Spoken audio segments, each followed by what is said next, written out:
All right, let me start the recording. A little late. Oh my goodness. I'm so sorry.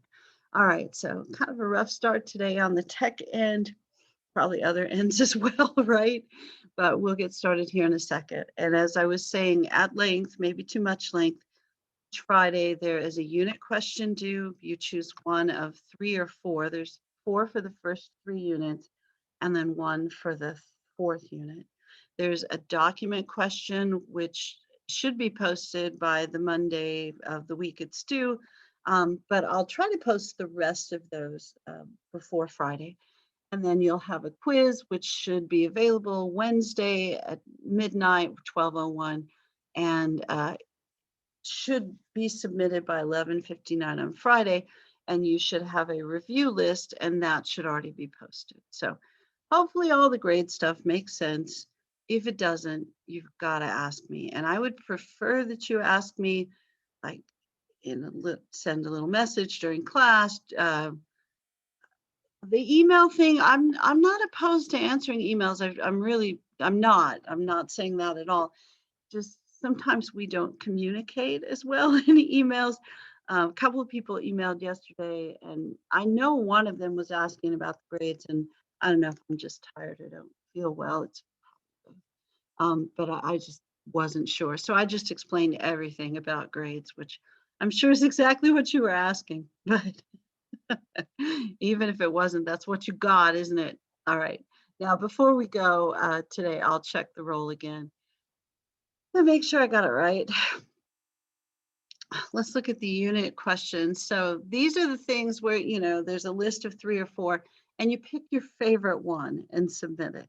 Okay. You don't have to do all 4 or 3 for the last unit, but you just pick the one you like. Okay.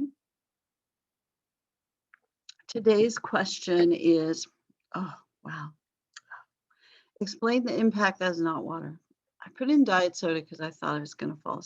I'm not as tired as I normally am. Explain the impact of the 7 Years' War on colonial society. Pay particular attention to how I can't read. Pay particular attention to how the war. And its outcomes shaped colonial identities and the relationship between the colonists and the Indians, colonists and natives. Yeah.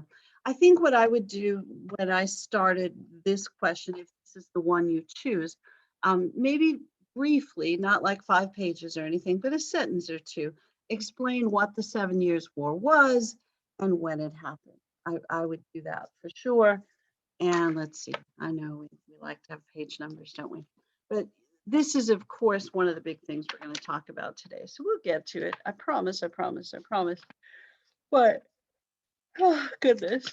And it should be toward the end of the chapter. I hope there's not another section about the Salem witch trials. Haven't we had that in about 4 chapters? Are we done with that yet? I think that we are. But the 7 Years' War really is kind of the beginning of the end of the friendship, I suppose, between the colonists and the British. And it's funny because I guess it's like any relationship you have with anyone or any job or boss or something like that. You have your perspective and they have theirs. So with the French and Indian War, I'm sorry, why did I say that? With the 7 Years' War, well, it is the same. What am I thinking? Yeah. With the 7 Years' War, the natives typically sided with the French. The Americans, the British colonists, of course, fought with the British. The British colonists felt like they really did the yeoman's work. Can I say yeoman to you? They did all the heavy lifting. They thought everything, that they did the hard work. And the British kind of came in, maybe ordered them around a little, were a little snooty, that sort of thing. But the American colonists felt like they put their lives on the line, and everybody else risked their money, but the Americans risked their lives. So they thought that their contribution was more important. The British thought a completely different way and thought that they'd save the day for the American colonists, and that the colonists really just got themselves into trouble a lot. George Washington, I'll give you an example of that. I know we like to think that he's perfect, but not always. Um, and they'll think that, without the money and the resources of the British Empire, the American colonists would have been sunk. Sunk, probably not, because it was a land war, but you know what I'm saying. So there's definitely a different perspective on who did what and whose contribution was more important. So when the war is over, the British win and they take over all the French land, which is Canada primarily, and maybe some stuff along, well, the French, we're not going all the way to Mississippi yet. That's to the Mississippi River yet. That's for later. But the English want to possess this land because now they control it. So they're going to have to send more troops over. And they also got into a lot of debt winning the war. So they need someone to pay off the debt. And it's really cool as a government if you can spend someone else's money. And I don't mean necessarily your own taxpayers' money. So they spent a lot of money and they said, we're going to spend whatever it takes. And then they have to pay whatever it took, which is expensive. And they had also promised, their politicians weren't any different than our politicians now. They promised all this new spending, but somehow we never have to pay the bill. So when the bill came, the British Parliament said, you know what, we said we wouldn't raise taxes, so we're not going to. So we'll tax the colonies more. And that was really convenient because colonists couldn't vote. There's really not a good equivalent in the modern era. I guess if we tax teenagers a lot, people under 18, because they can't vote. So, or permanent residents in the United States, we could raise their taxes. I'm sure that would thrill them as well. They go like, why the heck did we come here? And if somehow we could track it, we could also heavily tax people who are in the country illegally. That would be our only shot. We'd have to tax people that couldn't vote. So there's not really good equivalent in the modern era, but it's a great political move because there's no consequence at election time. But there is a pretty big consequence here. So, all right, we will go back to notes. Yeah, no, we could do that, I suppose. And yeah, the territories, that would make sense. And it would be irritating as well. I have a neighbor from Guam. It's not funny at all, but it's the only person I know that's got a cutout of Guam on the back of their car. It's like, oh, you're from Guam. There you go. All right. Very nice. I think she met her husband. I think he was a contractor or something. I don't think he was in the service. Maybe. I don't know. I talk to their kids more than them. All right. That was interesting trivia about my neighborhood. Let's go to the notes. Do you need a more interesting trivia about my neighborhood?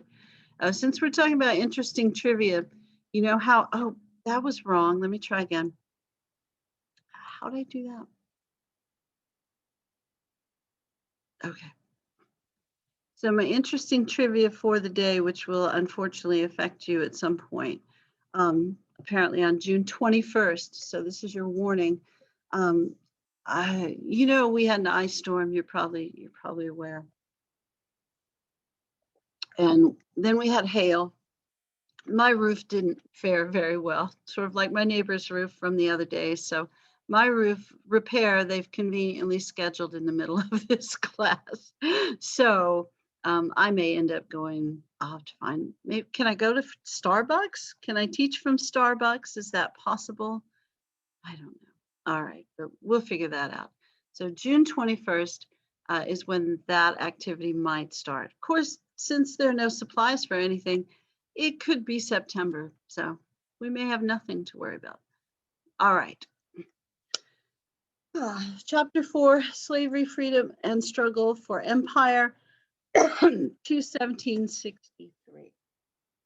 So lots of stuff in this chapter. And the accelerator. Oh, okay. All right. All right. Thanks for the tip. All right. So the book is going to talk much more about slavery in this chapter. And you will notice that slavery comes up most every chapter. as it really kind of should in the early American experience, because slaves were a pretty large percentage of the population, a very large percentage in the South.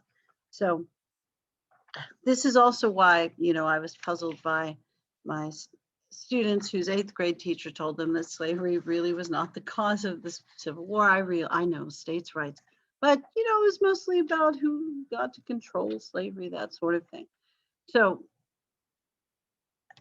and I think too, I remember reading some stuff in previous textbooks where they would compare slavery in British North America to slavery in the Caribbean islands or Caribbean islands, Caribbean probably, and slavery in South America. And they would talk about how it was better. And then it would lead my younger students to the conclusion that slavery in British North America wasn't really that bad. And I would say, you are the same kids who get upset because I tell you you can't wear your hat in class, but you think somebody owning you and controlling every aspect of your life and your children and your grandchildren for as long as you can imagine would be fine, as long as they treated you well, which they didn't, by the way. So I don't know. But talking about slavery, teaching about slavery, can sometimes lead people to odd conclusions, but I think sometimes they were odd conclusions that they probably had before they read the stuff. I don't know. But I don't know anybody who reads about slavery during this time period and says, you know what, that was acceptable. No, I've never met anyone who really would honestly say that, although you do hear people say that in groups from time to time. All right, that goes back to my I can't believe what people post on Facebook comment from the other day. All right. Do you have uh, slave, I don't know, stories or accounts even from, this time period of people who are captured? This Olaudah Equiano fellow was captured and as a young man, and ended up in Barbados and then the Caribbean, eventually Virginia. The book starts off with his story, and he is able to share his story, and people are able to read about it and how he gains his freedom, which was more possible in the early days of slavery, and talks about the irony of British and Americans who valued freedom for themselves. And if you read the document sample, that's one of the things that is pointed out pretty dramatically in the Declaration of Independence as well. And you'll see that in this chapter a lot with the 7 Years' War, the reaction to the 7 Years' War, French and Indian War, is that British American colonists believe that they are worthy of certain rights, and they get very angry when those rights are not bestowed to them. They really don't seem to care if they take those rights away from other people. The book talks about the trading route. In older textbooks, it's sometimes referred to as triangle trade. It's not exactly a triangle, and not every aspect of the trade route is always followed by every participant. However, the basic thing, the folks in the Atlantic will bring manufactured goods, textiles, and weapons to Africa. And that seems to be a fairly common export, the weapons part, to Africa. They purchase slaves or capture slaves. So in some instances, capture. In later instances, there becomes a slave trade where either locals, or it's more Dutch and Portuguese, that seems to be their thing, will capture slaves or buy slaves from locals and then sell them. They're typically people from rival tribes, captives, but then as the slave trade becomes really, really lucrative, then there are going to be people who just capture slaves to sell them. So at first, slaves were unwanted captives and criminals. Should go with my notes, right? But as the slave trade grew more lucrative, militarized states like Ashanti and Dahomey used militaries armed with European weapons to capture slaves. So voyage across the Atlantic is referred to as the Middle Passage.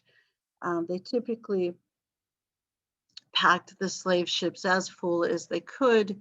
Um, Death rate for slaves and crews are pretty high because the ships are too full. It's going to spread disease. They rarely had enough water or food, which is going to be, more of a particular issue for slaves. But they also didn't have good sanitary situations, of course, which is going to lead to the spread of disease.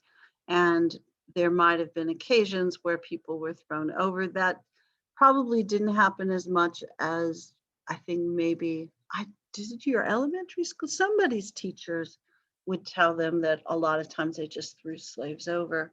That didn't happen as much because that was their cargo and that's how they saw it. But certainly if people were unruly or they had a disease that they thought would be spread throughout the group, they certainly did not mind sacrificing slaves, as you're aware. Um, so it's crowded, it's dangerous, and the numbers. About 5% of slaves come to English North America, the rest to Brazil and the West Indies. And this is true in the earlier part of slavery as the Catholic nations begin to outlaw slavery. They do that before England and France do. Then you're going to see really fewer slaves going to the Caribbean or Caribbean and South America. And then you'll start to see the numbers of slaves in North America rise, not necessarily because more slaves are coming. There are some, but because of natural increase, reproduction, that sort of thing, which, as we have already discussed and you already know, is often not voluntary. The women are assaulted, raped to produce more slaves. So death rates, let's see, number in British North America goes from about 500,000 to 2.3 million by 1770. And you'll see those numbers increase dramatically as we get closer to the Civil War. 3 distinct slave systems entrenched by the mid-1700s, tobacco-based plantations in the Chesapeake. The Chesapeake, really is Virginia and Maryland. I think sometimes they consider, which other, I can't remember. I would have to look at the map, wouldn't I? But it's typically Virginia and Maryland. Rice plantation along the coast in Carolinas and Georgia, and then non-plantation based slavery in middle colonies in New England. And there's less of that. That's going to be more urban or shipyards, that sort of thing. And in those areas, it's more likely where they will develop gradual emancipation or ways for slaves to gain their freedom. Slavery expands westward, Virginia population into the interior. Free Black men are less and less common. And by the mid-1700s, the farther south you go, the less likely there will be an ability for male slaves to gain their freedom. You don't read a lot about female slaves gaining their freedom during this era. You'll see that more in the North after, between the Revolution and the Civil War. And if you're wondering to yourself, why do I not see cotton listed there? Cotton really doesn't become a very important cash crop until around 1800. And once it does, it's going to be the main thing. It catches on. They make so much money from selling cotton, and there are lots of textile mills in England and France. And the United States will supply anywhere from 80 to 90, 95% of the world's cotton between a period of 1800 and the Civil War, which is 1860, 61 technically, I suppose. So the cotton industry is going to increase dramatically, but it's not there just yet. It's the cotton gin that kind of makes that a big deal. They do have some cotton growth in the same areas where there is rice, because the type of cotton that they were growing that's more profitable needs a lot of water, which is certainly not the kind of cotton we grow in Texas. I say we, like I have some cotton in the backyard. I just have weeds in the backyard and downed limbs from the ice storm. That's what I have in the backyard. I grow nothing. My neighbor grows squash and gives them to me. All right. African slaves taught English settlers to cultivate rice. Rice becomes a staple crop in the Carolinas and Georgia. Establishment of Georgia. And Georgia starts as an odd sort of colony. They fill it with prisoners. And some of these are debtors, but some of these are not debtors. Some of these are prisoners. You know, they committed more violent crimes, that sort of thing. And they got sentenced to Georgia. So Georgia's a rough state. Okay, it's not anymore, I'm sure. But when they started the colony, it was started as a penal colony, a prison colony. And they banned certain things, alcohol and slavery initially. But within about 20 years, they're going to get both. Slavery, of course, is the more important thing economically. But they banned those things because they really didn't want all the prisoners to have alcohol and slaves. Now, they required them all. Well, they didn't want them to have alcohol. They were poor. They weren't going to have slaves. They were going to be the laborers, was really the idea. So it's like a colony of indentured servants, essentially. But once their sentences ended. Oh, and they also required them to carry weapons, which probably is an odd thought that you would put a whole bunch of prisoners with weapons. But Georgia's designed to be a buffer colony. I know it says that in the notes. So it's supposed to be a protection from the Spanish who were residing, like they were hanging out there vacationing in Florida. And so the Spanish colonies were lower and the thought farther south. And the thought was if there's a buffer between Florida and the Carolinas, then the people who die first would be in Georgia, and we didn't care about them anyway because it's a bunch of prisoners. It's also necessarily a bunch of dudes as well. So this is a lonely colony for the men. So there's not very many women in this colony. But the initial thought was that they're essentially indentured servants, but the guys serving their sentences in Georgia would be the laborers. But as time goes along and these men gain their freedom, they're going to legalize slavery. And these men are the men in Georgia, so they will take the land and they will eventually be able to purchase slaves. Also, the people who founded the colony had money, so they were able to purchase slaves at that point. And the book will talk about how the slaves used a task system, which meant that if you worked on the rice plantations, that once the work was done, that you had free time. So, and you got to choose, you got to be with your family or your friends, or occasionally even visit people on other plantations, depending on the era. During this era, that was probably likely if they were close by. Urban slavery is about 10 to 30% of the population. And this is more northern. It's also port cities in the south, but it's typically more northern.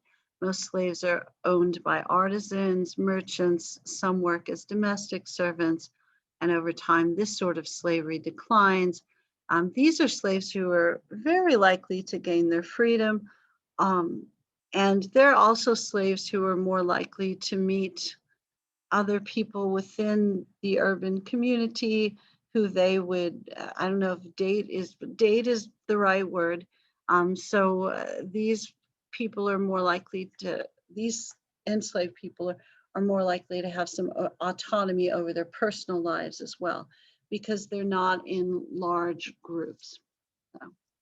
Over time, slavery declines, business owners and families begin to employ wage labor, which sometimes includes these former slaves who've gained their freedom. And if you're wondering why you might have more autonomy in a city when you were the only slave in the family, rather than having, large groups of slaves, the autonomy that large groups of slaves, plantation slaves, had was with their free time. And I know as a little kid, I always wondered, because, I was a weird little kid and thought about history, other weird things as well for little kids. But I always wondered, if there's more slaves than overseers than slave owners, why did the slaves not rebel? And, as a not very much older person, I understood the answer was weapons. That really is the answer. 'Cause most people might want to rebel, but most people don't want to die. Yeah. All right. Slaves who lived on large plantations tended to develop family structures, maintain their African names, languages. Gullah is probably the most commonly known in the Carolinas and Georgia, the sugar, rice, long staple cotton areas. Maintain more elements of African culture. In southern urban areas, slave assimilated into American culture. Mixed race class develops. Mulattoes, I don't, crud. That's definitely a word that is still said sometimes in a history setting. I'm not even sure if it's, because it's such an old word and nobody uses that outside of history class. I don't know. I was thinking about that in the spring classes. Like, I wonder if that's still acceptable to say. But this is a mixed race class of people. Now, I know, I mean, I teach history and I've read laws from this time period and customs, that sort of thing. Um, and somebody made a comment on one of the videos that I can't remember exactly what it was, and I probably need to go back and actually answer it. But somebody made some comment about how it would be hard to monitor the culture of large groups of people. And it is. So there are cultural norms, and they're monitored in different ways, of course. And we all know this on a micro level in our own families. You have cultural norms, like when you were a kid, if some of you still are kids, but most of you not so much. When you were a kid, your parents had expectations of you, and you followed those expectations all the time that your parents were looking. And then if they were not monitoring you, you may have changed the cultural expectations just a little bit because you weren't being observed. And same thing at work, same thing like right now in this Zoom class, my cultural expectations that you are paying attention. Perhaps you've printed out the notes or you've got the notes on your computer and you're adding things if I say something profound, or you're looking at those while you look at the book and you're making notes on you're adding to the notes, that sort of thing.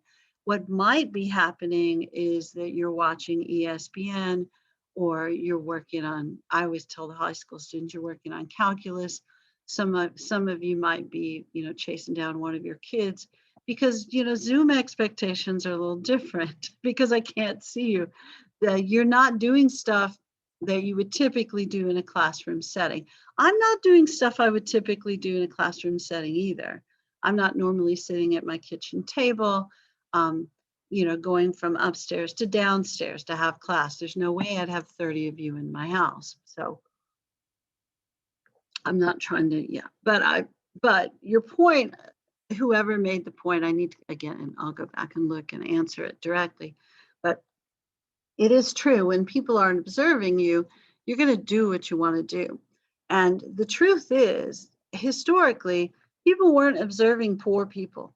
Poor people didn't really have cultural norms or expectations that they had to follow, especially if nobody was noticing what the poor people did. So poor urban people, typically, if they're going to intermarry with people from different classes, or not classes, but cultures or ethnicities, nobody's going to care about that in the early days. Now, there are going to be times in our history where we're going to start codifying race more specifically. So we're gonna make it illegal. What I'm trying to say, I didn't say that well at all. What I'm trying to say is we're going to make it illegal for people of different races and ethnicities to marry each other. And there's going to start to be more of a cultural stigma about that. However, still in isolated areas or poorer areas, it's going to happen. It is, yeah. And typically, if there's not money or power tied to it, it's probably going to happen. It may not be as acceptable as you would think, but it's probably still going to happen. And it's more likely to happen. I was going to say it's more likely to happen in an urban setting. That's probably not completely true, is it? But there's certain cities where it's much more common as well. And I think the most obvious one in the South is New Orleans. I am sure that there were certain areas in New Orleans where whatever you wanted to do was completely acceptable, and probably certain areas in New Orleans where it was less acceptable. But you also saw neighborhoods in Atlanta or Charleston where, not Charleston as much, because that's a little more plantation-y, but Atlanta for sure, where things were different culturally. Yeah. All right.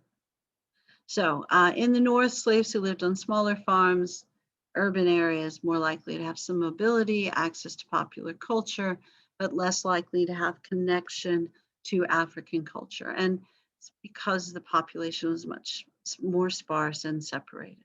So the culture, African cultures are maintained more. They're of course blended together because not every slave is from the same region of Africa or the same people group. So there's going to be some blending of cultures on plantations, but there's also going to be more preservation of African culture, tradition, naming, religion, that sort of thing on plantations than in the North.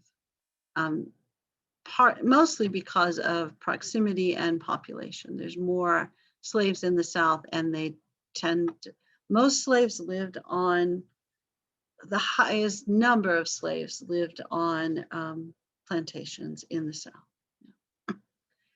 Knowing, of course, that most people in the South did not own a plantation. So skews the numbers statistics a little. Colonial slave rebellions more common in the South than the North because there's larger populations. And in a few instances, there are more slaves than non-slaves in colonies. I think Virginia becomes that way, and certainly the Carolinas are that way. Slave rebellions are rarely successful, and it's weapons. I mean, it is. If you're not as old as me, but in the 70s, 1970s, and early 80s, you started to see the end of apartheid, racial separation, and political control in South Africa. And I think the ratio of Black to white was something like 1-7 in South Africa. But if you control the political structure, the money, and the weapons, you can control a lot of people. So even in the modern era, that still tends to be true. I know we see it in an economic way, well, a political way as well, which tends to be an economic way in the modern era. And then I don't know if I want to say it's a less serious way. I do want to say that. I mean, because, we have a middle class, and you're not owned by people. However, they do control. Yeah. Well, anyway, you know what I'm trying to say. Or maybe you don't. I will just go on with the notes. So, slave resistance, common in the South. More successful slave resistance rebellions are probably not going to be successful. There are a few instances where you see it, but running away is really the best way of slave resistance and rebellion in this era. And if you can escape to Spanish Florida, that's going to be a good place to go. But also in this area, you're more likely just to go to an urban setting and just say, I'm free. And because there aren't as many laws and people to enforce laws in this era, you probably have a better chance at this. This is not going to be a successful tactic once the United States becomes the United States. They're going to be much more concerned legally, financially about returning escaped slaves. But if you can find those mixed race communities and fit in with them, that's a pretty safe haven in an urban area. And that'll certainly still be true, about where you would go to hide um, once the United States becomes a country. But you're also going to try it later on, going to try to escape Canada, maybe Mexico. Florida is really kind of the common area. All right, go hang out with the Seminoles. British patriotism during this era on the rise. People are excited about being a British citizen. The British Empire is expanding, and the American colonists believe that they are a part of that expansion. So I'm going to stop for just a second because I want to check to see if anybody's stuck in the waiting room. Okay, sorry. I saw some little dots on somebody, and I thought, I wonder if that means they're stuck in the waiting room. Okay, so sorry for the check there. And the British also see their system as the most free in the world. And, it may be in that era, and you go like, really? Like, well, in this way, a larger percentage of the population is allowed to vote, sort of, mostly, in theory, at least. So you've got the House of Commons, which is supposed to be to protect poor people. It doesn't really. It protects rich urban people. The House of Lords, which is supposed to protect the landed elite. It definitely does that. You've got the king or the royal family who are supposed to look out for the interest of everyone, which they probably don't during that time period. But the House of Commons is really supposed to be the part that gives everybody some sort of voice, and it doesn't work the way that it's supposed to do because urban businessmen are going to control that, and they are wealthy as well. Let's see, Catholics, foreigners, the poor, women, people of color. If you're wondering, are there a lot of slaves in England? No. But people who aren't part of the mainstream or women are not going to get representation. Let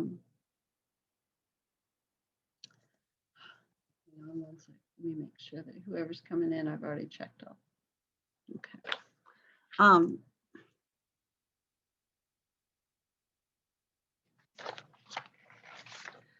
John Locke is going to be one of these Enlightenment political thinkers who reminds everyone and theorizes, and people tend to start agreeing that the government has the responsibility to protect life, liberty, and property. So if you owned property, then you should have a voice in the government. Now, it doesn't mean that they think the government should be able to take away your life and your liberty unless, of course, you've committed a crime. But if you don't have property, they're really not very concerned about your opinion. The truth.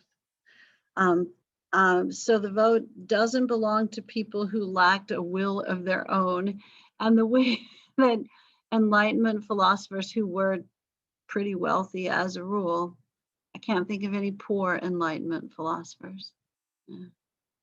But no, Rousseau was probably the closest because he was kind of poor, but he always hung out with rich people and he got rich people to sponsor him. So he would live with them. Rousseau's a weird dude. You guys, I don't know why you would read about him, but yeah, he got really fascinated with a prostitute and wrote a book about her.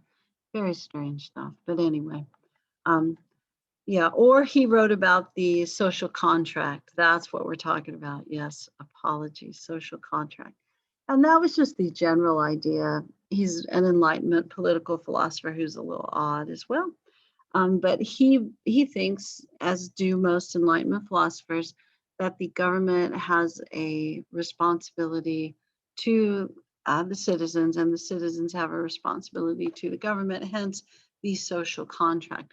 I think the one who kind of disagreed with that a little more is a Scottish philosopher. It was Hume, who was a little crankier, and his ideas tend to be that if we don't have government, we'll all kill each other or steal each other's stuff. So he's a little more negative. He's like parents of all boys or something. I think my mom was that sort of philosopher. I have three brothers, and they tried to kill each other and steal each other's stuff when we were all young. Yeah, now they're all nice. All right. So John Locke, other Enlightenment thinkers really do favor people with property. And they're not sure that people without property should have a say in the government. And I still occasionally hear people say that in the modern era. It's like, okay. But it's like, well, they don't really have a stake in the government, so I don't think they should have a say. It's like, okay, yeah, thankfully the Constitution disagrees with you. Property rarely has a, let's see, the vote didn't belong to those who lacked a will of their own, and properly rarely did either. So when Enlightenment philosophers are defining people who didn't have a will of their own, they're saying they weren't cool enough to earn their own property. Now, you know that property was more inherited than earned during this era. And you know that still, if you start off wealthier, if your parents have more money, your life's going to be a little easier financially. There's no way around that, of course. The right to vote and opportunity to gain property was greater in the colonies because there's more open land there.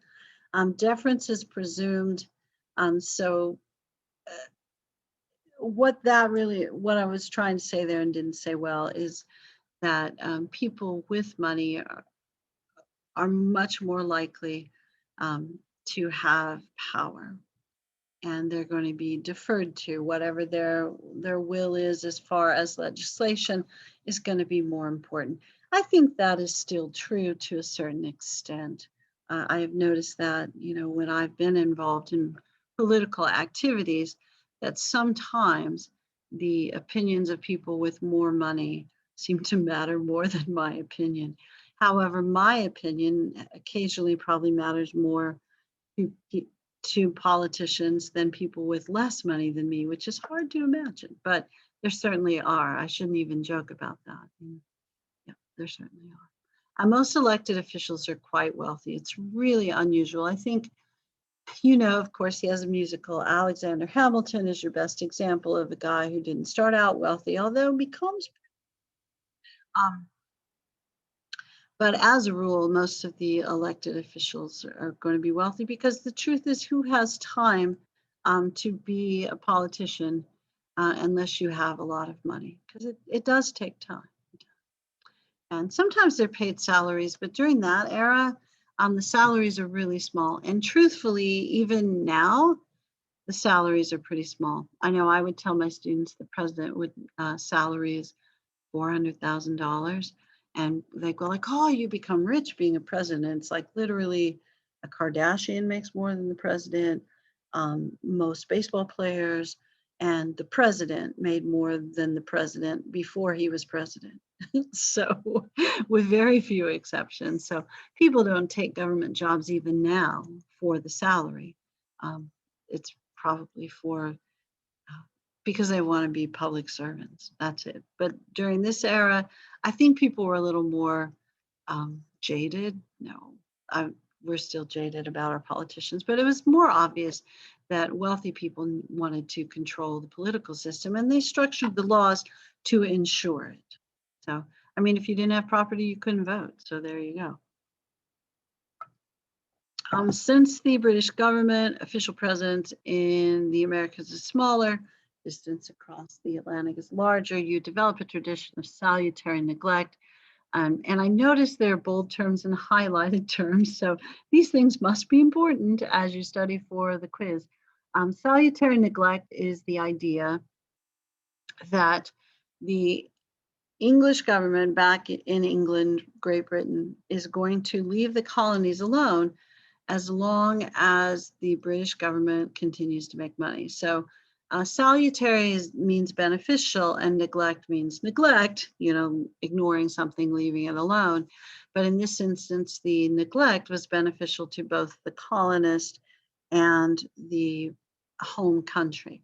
So as long as everybody's making money, they're okay with it. Now, you will notice a little in this chapter, more in the next chapter, that the British assemblies are going to start charging colonists taxes. And that happens, even in the 1600s. It's just the colonists typically don't pay the taxes. Now, since Great Britain controls colonial trade, they're going to make so much money off the trade, they really don't care. But as defense of the colonies becomes more expensive, they're going to start caring. And as England starts to acquire debt from their colonialism throughout the world, from their imperialism, they're going to need someone to pay off the debt. So they're going to start enforcing taxes. Now, this period of salutary neglect, where laws weren't really enforced in the colonies, as long as everybody's kind of humming along and making money, lasts for over 100 years. So when the British start to enforce taxes, the colonists are going to buck that trend a little. They do not want to pay the taxes.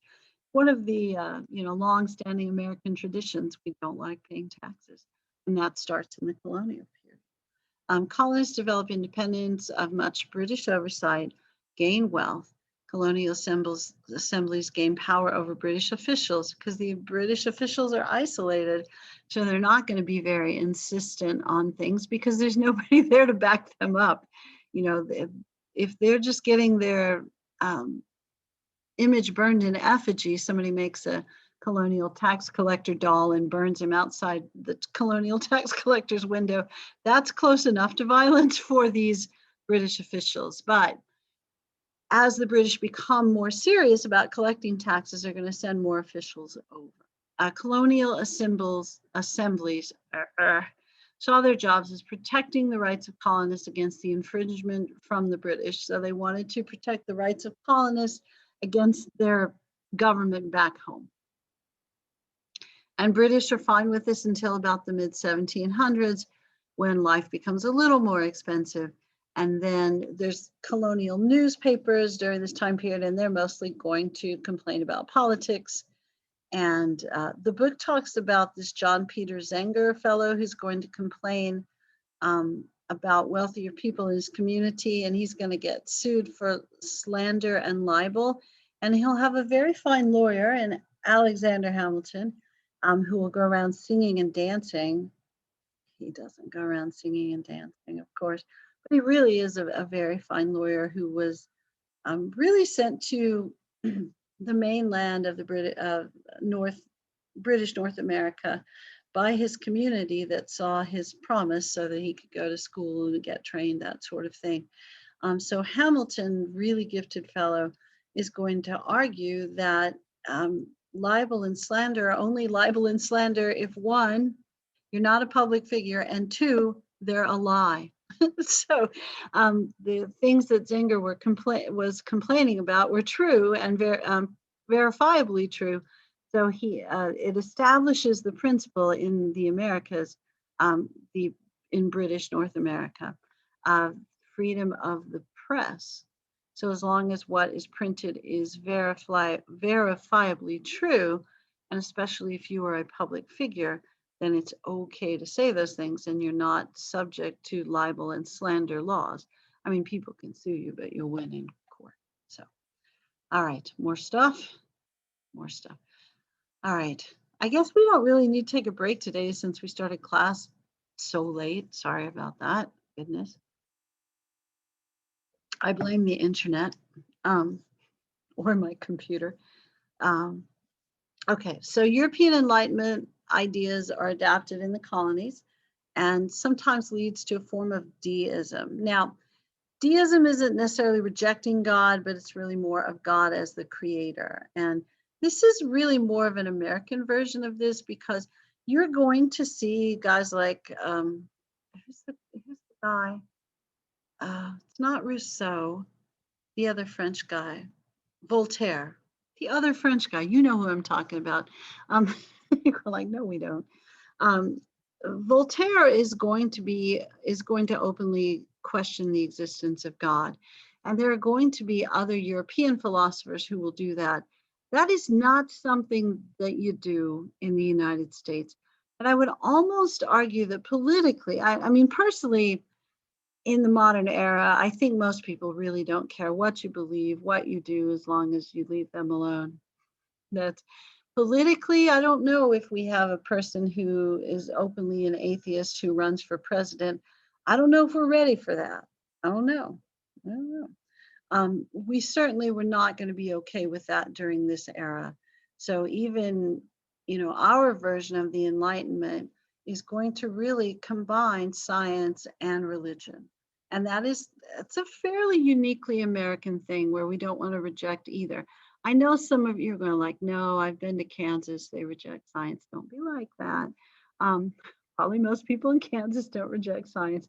It's just their state legislature that says you can't teach evolution, because we wouldn't want anyone to know about that. And our state legislature, to be fair, argues about that from time to time. It's sort of a middle and southern part of the country thing. But even deism during this era, which is going to move a little bit away from congregationalism, but kind of settles in pretty well with Anglicanism, Church of England, what becomes the Episcopal Church in the United States. Um, the idea that there's a God as a creator and sets things in motion, but probably doesn't intervene in your daily life. So, I mean, you could still have your nice daily prayer where you thank God for your food, that sort of thing. But if you, I don't know, stub your toe and you'd like for it to heal faster, if you're a deist, you praying to God like heal my toe faster, it's not going to work because God just created you. You bumped your own toe, it'll heal or it won't. So the idea of deism doesn't reject God, but says that God sets the laws of nature in motion. Probably the best way then to understand God is to understand the laws of nature. So that is going to necessarily combine English religion and science, English religion, colonial English religion. And this point of view is going to depict some religious beliefs, miracles, original sin as outdated and superstitious. And you're going like, are we talking about theology again? Just a little, just a little. So original sin is the idea that you were born as into a sinful nature, not like you were like swearing in your mother's womb or stealing things or something. Not like you actually did something bad before you were born. But the human nature from the fall of mankind is necessarily sinful. You start out as a sinner in need of redemption. And eventually, like quickly, you'll do something that shows that your nature is sinful, even as a baby. Like you'll get mad and throw something, or you'll punch somebody, or something like that. And you go like, see, kids aren't naturally sweet. but the idea of original sin is that you're born with a sinful nature that needs to be redeemed by something. In Christianity, it would be by Jesus. In some instances of Christianity, it might be by certain good works, that kind of thing. But the idea of original sin is going to be seen as outdated and superstitious by deists. But the more conservative religious folks are going to go like, hey, you're not pushing this out that easily. So you have a religious revival during this time period called the Great Awakening. And the Great Awakening is really more in congregational churches. So think Puritans. And they are wanting, again, more of an emphasis on the Bible and more of an emphasis on emotion or thanks in religion, that it shouldn't just be a ceremony, that it shouldn't just be a habit where you go and you say a prayer and you don't think about it, that sort of thing. So more of an emotional and intellectual involvement and more of a relationship between God and you. Not necessarily an acknowledgement, but a day-to-day relationship sort of thing. And you see more emotion in certain parts of the Great Awakening. When the book talks about it, it's going to talk a lot about religious revival meetings in the outdoors, especially in the coastal areas of Virginia, Pennsylvania, that sort of region. It tends to be a little bit more of a country thing, but it also will happen in urban areas as well.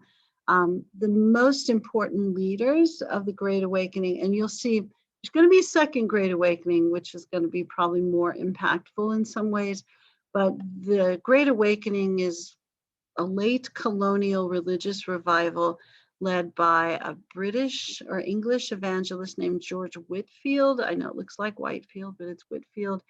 And I know the most common portrayals, like drawings of him, have him with his arms straight out like this in a robe, and it looks like his eyes are crossed. They're very strange drawings. But he's apparently quite a fine preacher. And then the American theologian Jonathan Edwards is kind of the American version of this. And these guys have more of a Puritan background. Jonathan Edwards had his own church. George Whitefield was sort of your go from place to place preaching evangelist kind of guy. I don't know that we have those in the modern era. The most prominent example in recent history would be a guy like, I can see his face, Billy Graham would be a guy like that. Maybe Franklin Graham, his son, is a little more like that. And then the George Whitefield guy would be like the local parish priest, or, you know, your preacher. Yeah, I'm sorry, the Jonathan Edwards guy would be more like that. Jonathan Edwards gives a really famous sermon called Sinners in the Hands of an Angry God, which typically there's a little excerpt in textbooks about, and he's mostly reminding people that they should be more thankful for their salvation. Now, these guys are not suggesting that there's antinomianism, you know, that everybody can be saved. They still believe in predestination, that God has chosen people to be his own people, to be saved. So they haven't really rejected that thought, but they have started to emphasize the idea that if you know that you are part of that elect, that saved group, that you should be more thankful for it, and you should express religious zeal, or not zeal like I want to go convert everybody, but happiness over it. And it doesn't make people more, oh, you had an English test over the sermon. You know, the thing that we had one of those really dramatic English teachers, you know, every campus has those when you are at a high school, who would read Sinners in the Hands of an Angry God to his students, and he would like yell it at them, like hellfire and brimstone, you're going to hell. God can't stand you, and he holds you over the pit of hell and wants to drop you in. And the guy's just screaming at them. And the students would come like, oh, we did this, it was amazing. And he read it so well. And I go like, okay, I don't want to spoil anything for you, but what Jonathan Edwards did when he delivered the sermon is he did it in monotone, and he read the sermon about 4 times. So when those guys were rolling on the ground and crying and ripping their clothes, which they apparently really did, Edwards' idea was not that the delivery of the sermon was going to be so dramatic and impactful that it would scare them all. Because again, these are people who already think they're going to heaven. They really don't think they're going to hell. He's trying to remind them that God could put them in hell, that they truly deserve it, but his grace led him to not do that to them, and they should be more thankful for that grace. So he's really not trying to threaten them in that sermon. He's really trying to get them to see they should be more thankful for the grace of God. And he doesn't deliver it in a way that would intimidate them. He wants the words to have an impact on them, which they did in that era. Now, if you went to church on a Sunday and some guy in a monotone voice delivered the same sermon and read it like 4 times in a row and said, God thinks, you know, you're full of sin and disgusting, and rightfully should have dropped you in a pit of flaming, pit of flames, you'd probably get up and leave. That probably wouldn't be your thing. But for these folks, it was hugely impactful, and, you know, really kind of spawned more of a religious devotion and joy and that sort of thing. Now, again, these guys are not wanting to be irrational, like just completely emotional. They do want you to study religious doctrine. They want you to study the Bible, that sort of thing. But they're also concerned that if you're doing this enlightenment thing and you're becoming deists, that you think you are separated from God, and they think you need to have a relationship with God.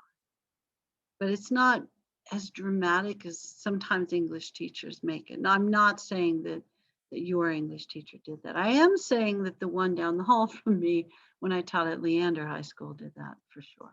I don't think the ones at Cedar Park High School did. Okay. French and Indian War. We probably need to get to that, don't we? Because, yeah. All right. French and Indian War starts in 1754, sometimes called the 7 Years' War. Kind of lasts 7 years. The treaty signed in 1763, a Treaty of Paris.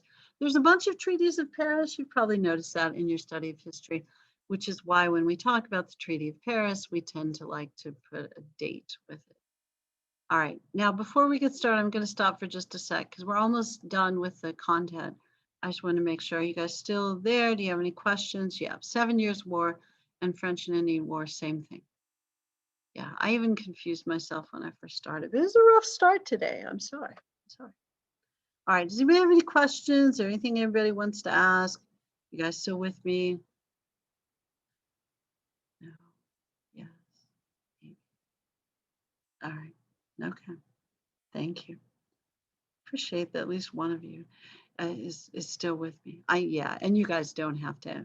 You don't have to chime in. I know we had a spokesperson in one of my spring classes, which was pretty entertaining, to be honest. And then we also had a timer, and that timer would always give me a 3-minute warning. So yes, you're right about this. So the yeah, the 3-minute warning person was the most popular person in class. I think they were like a point away from passing, and I thought, I gotta give the kid the point because he was the 3-minute warning guy. He was a celebrity in the class. Plus a point in a pandemic. I mean, who honestly cares?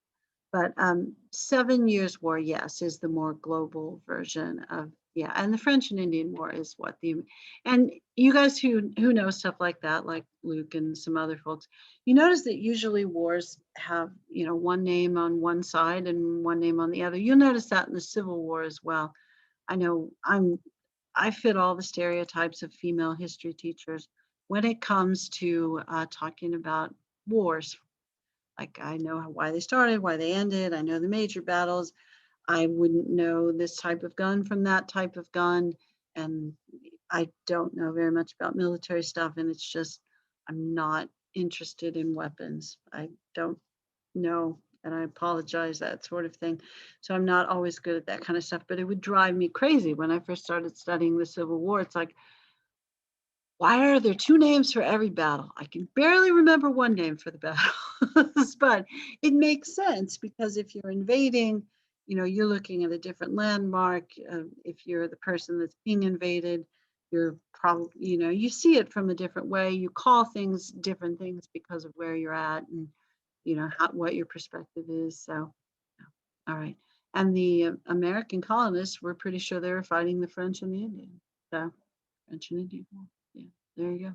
All right. So 1754, conflict between the British and the French. The British had decided, I know it was Lord North, who was the prime minister, with agreement, of course, from the Parliament and the Crown, had decided it was time to kick the French out of North America. And they decided they were going to do that no matter what it took. Now, whenever you have a government leader who says no matter what it takes, people are going to die and it's going to be expensive. And that's kind of what happens here. Now, I don't mean, people aren't always going to die. Like if somebody we have a pretty large infrastructure bill that politicians are talking about right now. And you've got the Republicans wanting a smaller version and the Democrats wanting a larger version. They're kind of the whatever it takes group in this. That doesn't mean we're going to die if they pass the $4 to $6 trillion version rather than the $1 to $2 trillion version. It just means we're going to have a really large bill. We're going to have a really large bill either way, aren't we? But I know one bill will be larger than the other. But when your government says whatever it takes, Somebody's about to make a sacrifice, aren't they? Okay. Most of the Native Americans natives are going to side with the French because they see them as less invasive, less likely to take over the land, more fair in trade, that sort of thing. The Iroquois Confederacy is pretty tied in with the British, and they also they're a large group, and they also think the British are going to win. So it's like, nope, we're siding with the British because when this is over, we want the upper hand in trade, and they are correct. The war lasts about 7 years. One of the odd things I think about older warfare, sometimes you take the winter off because stuff doesn't work in the winter and you've got a lot of horse-drawn things. So, it's not necessarily continuous fighting, but, you go in encampments for the winter. The war lasts, oh, we waited that long for a big yawn. I did pretty well today. The war lasts for about 7 years, which is why it's referred to in Europe as the 7 Years' War. And this could also potentially bring some conflict between the French and the British in Europe. And that's always the concern when the French and the British are fighting with each other, because they're colonial rivals. They're fighting in different parts of the world, but they also are really close to each other on the map. You've noticed that. So they could fight across the channel. So this tends to make the neighbors nervous. Sometimes the neighbors have to pick sides. This is really much more of a regional conflict in the Americas. And the goal of the British really is to oust, can I say oust, the French from Canada. It's not really Canada during that time period. Is it Canada during? But they're trying to oust the French, and they do. Yeah. So the British are victorious. They use regular army plus Hessians. Those are German hired soldiers, and American militia. And there are American colonial militia leaders like George Washington who request to have formal military training from the British, and they're refused because they think they are lesser. And George Washington is going to lead a few attempts. I think the fight at Fort Necessity is probably the most famous, where he kind of has to get bailed out by the British. But also remember that he's younger and new at this sort of thing. And yeah, you learn through your mistakes. Thankfully, he lived through his mistakes in battle and becomes a really fine commander, over, say, 7 years or so, as a pretty young fellow. But he's not going to be very well respected. None of the American colonial militia are going to be very well respected by the higher ups in the military in Great Britain. So the British are going to assume that their army is the reason they won, and they sort of let the American colonial militias tag along. The American colonial militias will assume that they are the ones who most avidly defend their colonies from the threat of the French and the natives. So when I say the British denigrate the colonial contributions, that's what I'm trying to say. Politically, one of the nice things to come out of the war is the first political cartoon. There it is, Join or Die. I should have made that the document thing for, Join or Die. That would have been more fun. Join or Die. I have a t-shirt with that. I should have worn that shirt today. What was I thinking? Does it always have to be flowers? No, could be Join or Die snake. All right, so Benjamin Franklin draws the cartoon, political cartoon, and you can see what it is. It's a snake, and it has different regions, colonial regions on there, and it's all cut up, and he's suggesting that they need to join or they will. Yeah, it's pretty self-explanatory. Am I really explaining this to you? But the Albany Plan of Union was the plan that this represented. So what he did, Ben Franklin, was to get colonial leaders to meet at Albany. And the plan was that they would form a colonial militia, like an intercontinental colonial militia. So people from each colony would contribute, and they would have a colonial army, essentially. And this way they could defend themselves, not only just in this war, but beyond. if there were conflicts regionally or problems with Native Americans, then each colony could contribute troops and they would send them.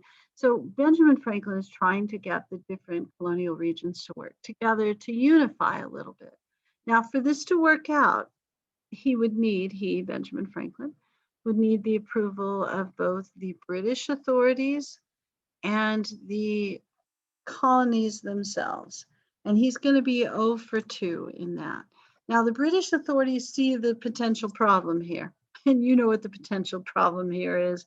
And they were correct, that if the colonists figured out that they could unify and that they could fight without the need of the British to protect them, then they might come to the conclusion that they really didn't need the British. That is a conclusion they're going to come to. And the colonists didn't really like each other that much. There's not a whole lot of intercolonial unity during this time period. People saw themselves as British citizens and then citizens of their own colony.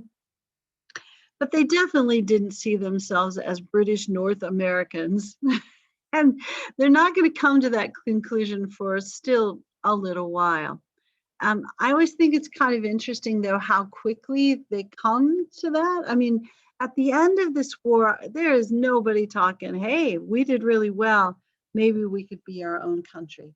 You're just not going to see that. However, I know when we declare our independence, it's somewhere around July 4th of 1776. That's 13 years later. So something happens really fast historically that leads us from being really excited that we've helped to expand the British colonial empire to saying we're out of here. So, and it's how this war ends. So Albany Plan of Union, not successful because there's really not any desire for colonial unity, but it puts a thought in people's minds, which they'll refer back to relatively quickly because of how this war ends. So, nobody wants Albany Plan of Union. The war ends with the Treaty of Paris in 1763, which is negotiated in Paris, shockingly enough. It removes the French, so the French agreed to leave, at least the official French, the military, the political officials. The French people can stay, French Canadians, French whoever's, whatever, Acadians, whatever they think of themselves as. But they are now officially British citizens. So British control of Canada, which is going to mean that you're going to have troops there and you're going to have to send officials and it's going to be expensive. And the population's pretty sparse there, but the land mass is very large. So to pay for that, it's sort of going to be like, the Spanish Empire, which was sparsely populated, but very large in geographic areas. So it's going to be expensive to control. So the Treaty of Paris removes the French, gives British control of Canada, but also sets up a proclamation line in the Proclamation of 1763, which is going to be the beginning of some of the stink. The British North American colonists believed that this would lead to greater expansion and more possession of land. Like, oh, we're going to get new land, we're going to get the spoils of war, that sort of thing. The British were very concerned about the cost of protecting the colonists. The colonists, of course, don't think they need protection. So the British are going to say, you know what? I know we won, but we got Canada. We're not going any farther west. So we are setting a line of settlement at essentially the Appalachian Mountains. So you cannot settle beyond the Appalachian Mountains because we're not going to provide protection, that sort of thing. Now, the British North Americans don't think they need protection, but this is going to be a prohibition on settling west of the Appalachians. And of course, it's problematic because one, the American colonists wanted more land, and two, there were already people west of the Appalachian Mountains. There were already people there. The British are going to end with more territory and more debt. the American colonists at first are really pretty jubilant because they feel like they've helped achieve this amazing success for the British, and they've helped to expand the British Empire. So they're super excited about it. But Great Britain's going to have, their hands full with these American colonists who believe that they're the biggest reason that this victory was attained, because that's not going to be the common view back in England, on the continent. The idea back on the continent is they've had to spend all of this money to protect American colonists. It's time for American colonists to chip in and to pay, their fair share, which they hadn't been paying. And, when you look at American taxes, and that, of course, is pretty much the beginning of the revolution, once the British start to tax the Americans. When you look at the taxes that were collected, maybe not levied, but actually collected in the Americas, they're very low. And the average wealth in the Americas is much higher than it was back in England. So this is, it's going to be some messy stuff. And you'll also see, as you look through the chapter, more of a discussion of the different Native American groups and how they align with each other, on what their concerns are about their continued dependence on European trade. So you're going to start to see more of a push in certain Native groups for independence, economic independence, kind of separating away from European economies, trade, that sort of thing. Peeking in the book really quick to see if there's anything. We talked about Zenger, public politics. Oh, yeah, there's a little section that talks about public politics where it talks about how rich people controlled politics, and it was kind of, I don't know that sport is the right word, but it was really common to have political discussions in public, especially like in bars. Yeah, and political newspapers were really trendy during that time period. And the book does kind of briefly mention that concept of yeoman farmers, which I didn't go over, but yeoman, Y-E-O-M-A-N, is a small farmer who is very unlikely to have enough land or wealth to own slaves. So these are what my old relatives would have called dirt farmers. So they're probably just scratching out a living. And they sort of fit in a weird place in the socioeconomic scheme of things, where they're really not embraced by rich white people. And they might get the right to vote because they do own some property. Certain colonies and states are going to allow that, but they tend to not be highly esteemed by the political elite. And those are the guys who really kind of have chips on their shoulders, I suppose, if we can use that phrase, where they sort of resent everyone and the government. And yeah, that's an interesting group of folks. It's my people back in the Ozarks. It is, truly. All right. In a second, we'll look again at the review list, so we can go over that. But before we do that, do you guys have any questions or anything you want to ask? You don't have to say anything. I'll look for the I'll look for the document. Goodness. Timed question review. That sounds like it. No, I forget, that's mislabeled. Who does this? Who is in charge of these things? I know the answer. Okay. You guys are probably asking all kinds of great questions while I'm looking for this document. ACC Summer 2021.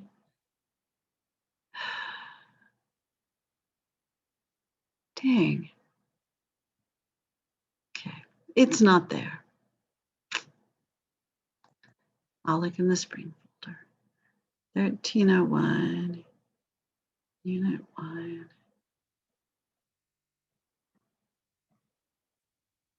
Let me try this one. Okay, let me save this in the right place then. That way, next time I look for it, you're going to like, we don't even care about the next time you look for it. Okay. All right. Let me share it with you so you can actually see it. All right. Okay, let me look in the thing. No questions. Thank you. I appreciate it. All right. Unit 1 quiz review. That looks like it. Okay. Crud, I could open the quiz to you, not to show it to you, of course, but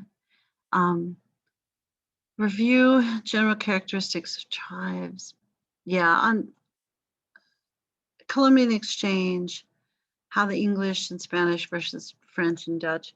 And, you know, on these sorts of things, you just kind of want to know. I think chapter 1 is a fairly logical chapter in a lot of ways. I know it's got a lot of kind of unconnected or disconnected things. I know they're kind of connected, but it's got a lot of general things in it, but it's pretty logical general stuff. How people made a living tended to depend on their environment. So if you are coastal natives, you're probably going to fish. If you live in the interior and there's a lot of deer and buffalo, you're probably going to hunt. If you live in the Southwest, you're going to pray a lot because there's not a lot of food. You're going to eat small animals, and you're probably going to figure out how to eat the cactus and squash and beans and stuff that grows kind of quickly in a short growing season that either doesn't require much water or can grow in a climate where you get a whole lot of water all at once, which I think is sort of the squash thing. And, you know, if you live in a forest area, you're probably not going to fish, but you're going to hunt and gather, and there's going to be more berries and fruits and things like that,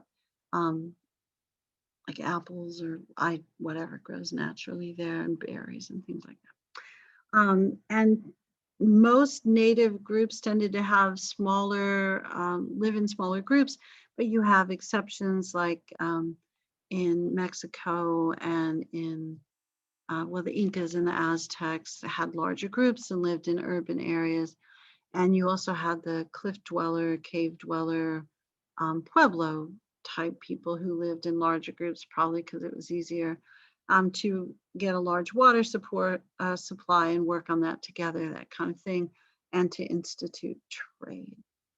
Columbian exchange, just the idea that Europeans and natives in the Americas are going to trade things. Some of those things are very positive and intentional. Some of those things are disease related.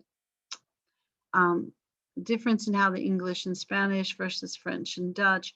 English and Spanish are more likely to take over the land. The English more likely to bring families. The Spanish more likely to bring armies.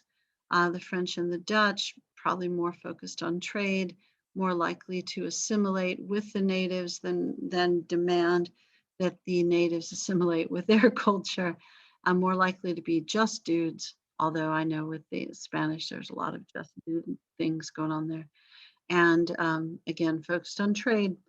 And this, of course, more northern, kind of northern, definitely southwestern. And the concerns and reasons for De las Casas, you should know more than you really want to about De las Casas because of the document exercise. And we've talked about it quite a bit. And I feel like we've gone over a lot of this stuff pretty intensely. The Pilgrims, Puritans, remember, Pilgrims want to separate from the Church of England. Puritans want to reform the Church of England and be an example for it. Quakers, they think there's a God within you, so they're not really concerned at all about the Church of England. They're also going to reject that concept of original sin that these guys like, and these guys probably like even more. And Catholics are Catholics, so there's not as many of those in England. And the American colonies, the Catholics are most likely to hang out in Maryland or Maryland, if you like that better. All right, and the Pilgrim Puritan colonies, initial ones are Massachusetts, and the other one right next to it, Connecticut. It's like, what is the other? Connecticut. And the Quaker colonies, Pennsylvania. And the different colonial regions, New England versus Chesapeake, Chesapeake's where it's more the tobacco farming region, and it's more secular. New England, more focused on trade, farming, and they're more likely to bring in families. So Chesapeake plantation, New England, more cities and families and farms and things like that. And difference in a plantation and a farm is probably one size. And eventually, if they're run by family labor, local labor, or slave labor is certainly associated with plantations. And the difference between indentured servitude and slavery, I feel like we talked about indentured servitude at length. It was an important aspect of the early colonial period, and it sort of fades away after Bacon's Rebellion. Because those pesky indentured servants are going to demand rights at some point. And if you can codify a situation, if you can put into law a situation where slaves can't gain their freedom, where they're enslaved perpetually, so their relatives are enslaved, they're not ever going to expect rights or protection. And of course, indentured servants come over on purpose. Slaves that's not their choice, as you know. For chapter 3, mercantilism, the idea that the point of having a colony is for the benefit of the home country, the mother country, not the colonists. Navigation acts are an early attempt to try to put taxes and controls on imported goods. It's pretty easy to get around those early attempts because there's not a lot of colonial officials and there are a lot of port cities. Smuggling is going to be a really trendy thing. And that'll become even trendier as we get closer to the revolution. Origins of New York, that it was, of course, first New Netherlands. Pennsylvania, you know about the Quaker background. The Carolinas, they had the fundamental Constitution of the Carolinas, which was written in part by John Locke. Oh, and the guy's name I couldn't think of yesterday when I was saying Sir Anthony Ashley Cooper. I don't know why that just magically popped into my head. That was one of my professor's favorite colonists. We talked about him all the time. But he's an elite slave owning kind of dude who helps write the fundamental orders of the Carolinas with John Locke. You don't need to know his name. Maryland is the Catholic colonies founded by George and Cecilius Calvert, initially as a haven for Catholics. And then there's going to be kind of a pushback from Protestants who move in there. And then eventually religious toleration acts in Maryland, which essentially say, we're good with you no matter what sort of Christian you are. And if you're Jewish, we're okay with this. Not exactly what it says, but it gives property, owning rights, voting rights, and rights to run for office to people of those religious backgrounds. Sorry for the yawn. Enlightenment and Great Awakening, and you see that a little in this chapter, a little in that chapter. At least remember that the Enlightenment is the scientific revolution and philosophical revolution. John Locke is our favorite Enlightenment political philosopher, but I think Sir Isaac Newton is probably our favorite scientist because he's the gravity guy. Great Awakening is the religious revival. Make sure you can at the very least distinguish between those two. And Great Awakening is Jonathan Edwards, the American dude, and George Whitefield, the British dude. No, the test is multiple choice. It is. It's 25 multiple choice questions. It is. Yeah. But I'm just telling you that if you can tell the difference between, I'm not going to ask you an essay question that says, explain the difference between the Enlightenment and the Great Awakening. But there are going to be questions where maybe it asks about the Enlightenment, but some of the choices in the question talk about religious revival. So you want to make sure you know the difference. All I'm saying. All I'm saying. Salem witch trials, you already know about those.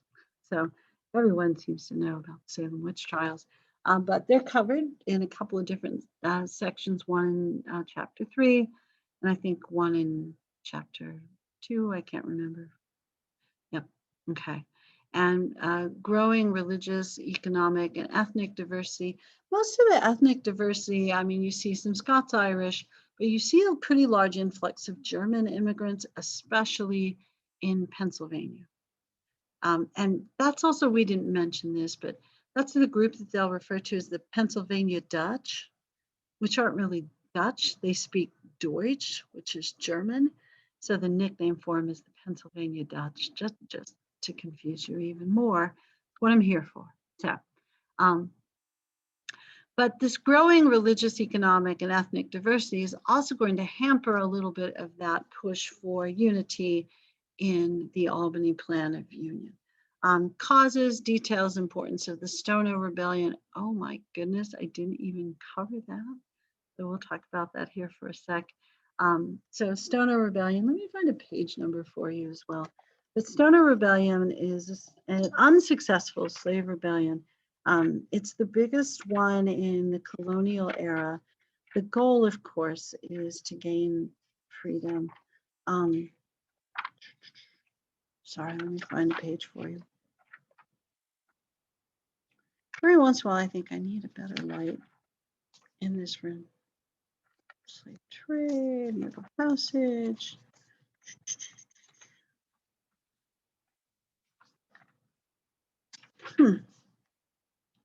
So yeah, this is where it makes more sense. So in the section where it talks about resistance to slavery, that seems like, so what you want to know about the Stono Rebellion on page 148. So let me type that in, and 49. So you can kind of go peek there. But I really mostly just wanted you to realize there was a slave rebellion in the colonial era, 48 to 149, even though I didn't mention it, I'm sorry. So the Stono Rebellion, as 1739, and this happens, let's see.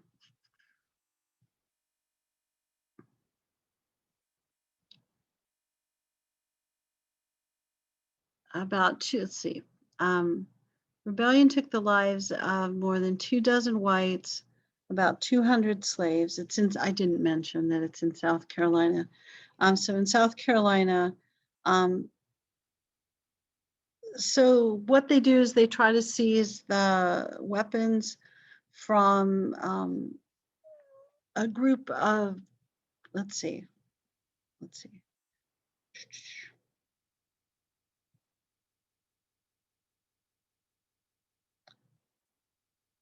Okay. So a group of slaves recently arrived from the Congo region are able to seize some weapons at the ports, and they start to lead a rebellion. The goal, of course, is to gain their freedom, to kill their oppressors, and it's going to be repressed pretty quickly within a few days, but it does lead to some death and destruction. And it is going to lead to a little more repression in the southern colonies. You'll see that with the Stono Rebellion, and then you'll see it probably again in a as big or maybe bigger way with Nat Turner's rebellion in 1830. So we'll talk about that later, of course. But it is a sign, of course, that people are going to argue in kind of a foolish way that slaves don't mind being enslaved, that it's a paternalistic institution, that the slaves couldn't take care of themselves anyway, so they appreciate, having someone provide a job for them and a place to live and sustenance, that kind of thing. And that is definitely going to be an argument that Southerners will put forth. But even from the colonial days, people understand that slaves are wanting their freedom, to the extent that they'll risk their lives to gain it. So Stono Rebellion, I guess I could at least put that it's in Carolinas or South Carolina. If I put SC, will you know that? South Carolina. Okay, causes, details, importance of the Atlantic slave trade. So who traded for what, the Middle Passage, that kind of thing. Georgia eventually starts off as a colony for prisoners. and then becomes kind of your stereotypical Southern slave colony eventually. And it's supposed to be a buffer between Spanish North America and British North America. Liberalism and republicanism, and the book does talk about these things. So, and it's in this section about political stuff. So the idea of republicanism and liberalism, let me find a page for you there, although you guys could find this yourself, right? I know that you can.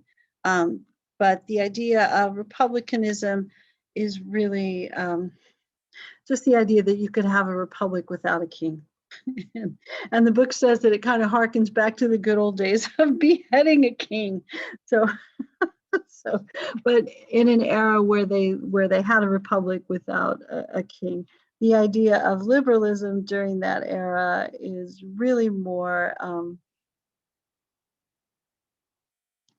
Republicanism is more about political equality, which really just means not having a royal family. Liberalism is more about government with a social contract. And it really is more portrayed by Enlightenment ideals of the time period. So these are not Republicans and Democrats in any way at all. Liberalism, social contract, that probably feels more like, I don't know. Republicanism is just they didn't think they should have a royal family.